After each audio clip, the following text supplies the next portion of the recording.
Bree and Kristen shared the park's potential for enhancing its key destinations, but without clear and safe circulation connecting visitors with where they want to go, it's difficult to take advantage of everything that the park has to offer.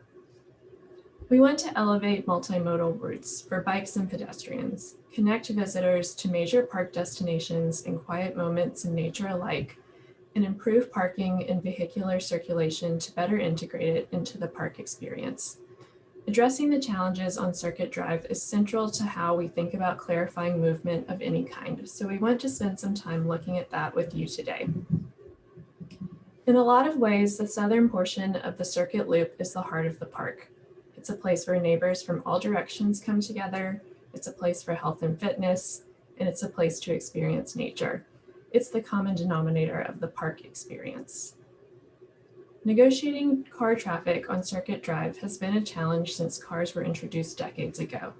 The road was widened and straightened, allowing for cut-through traffic to move at high speeds through the park and leaving little space dedicated to pedestrians and bikes. With only 2 crossings along its full length, it has effectively cut the park in half. We're proposing closing a segment of Circuit Drive to car traffic between the intersection at the Shattuck Hospital and the Valley Gates.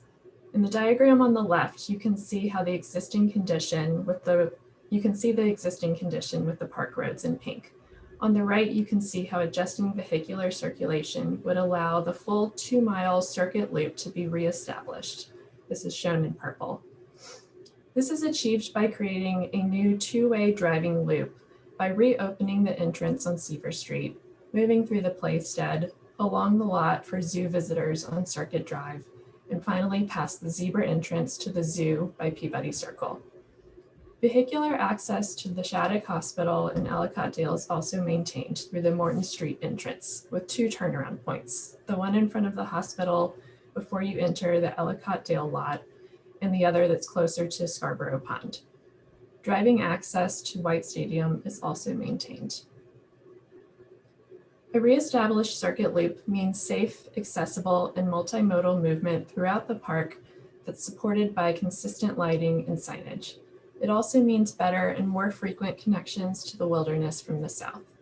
This change has ecological advantages too, allowing for woodlands sliced apart by Circuit Drive to be reconnected for greater habitat benefits. With these changes comes a careful look at parking. We know many people arrive to the park by car today. Parking is also important to the park's social fabric. Listening to music from your car, setting up a grill nearby with family and friends on a sunny afternoon. These activities bring Franklin Park to life, and we want them to continue to be possible. By consolidating, improving, and adding or expanding parking lots, we are able to strategically increase parking in the park. Layering in canopy trees and stormwater management makes these comfortable and enjoyable places that also play an important functional role throughout the park. The playstead and circuit loops are designed for many modes of movement, from bikers and parents with strollers to dog walkers and kids with scooters. To support its use, we are working with the Boston Transportation Department to expand access to bike share stations within the park, in addition to the one already located outside the zoo at Peabody Circle. The path circulation isn't all about the big loops. Its success means establishing a clear hierarchy of paths that support access to destinations large and small.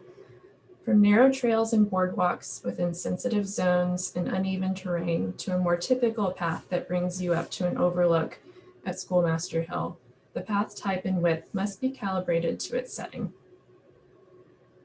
Last but certainly not least are the park's smaller destinations, or mini magnets as we've been calling them. You'll see some ideas for these smaller improvements in programming on the right. These are wide-ranging and support day-to-day use of the park. We want to know if you have thoughts on which of these you'd like to see and where. Now I'll pass things over to Jadi Williams from Mass Design Group to talk about how the park reaches out to connect to its neighbors.